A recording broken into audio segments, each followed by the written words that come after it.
Assalomu alaykum. $140,000 ga juda zo'r sassaynagi GLS 580 mashinamiz keldi. Mashinamiz 2021-yil, yurgan kilometr 38,000. Kraskalar top-toza.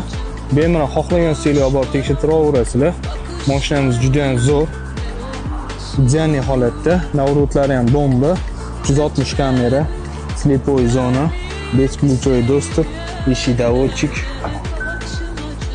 Ikkita oldi o'rindiqni eslab qolish, isitish, sovutish, akustikamizni burmester, head-up display, multirul, pastdagilik isitadi, sovutadi, pnevmo podveska. Salonlarni ko'rishingiz mumkin. Tunni holatda. Idealni.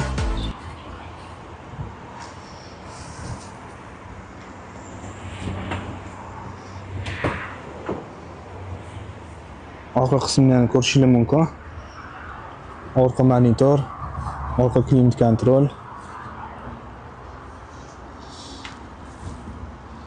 Salonlar matviy holatda turibdi. Mashinamizdan bemalol xohlagan stilga olib tekshirtiraverasizlar. Kimga qiziq bo'lsa bemalol past raqamli aloqaga chiqarasizlar. Hammaga rahmat.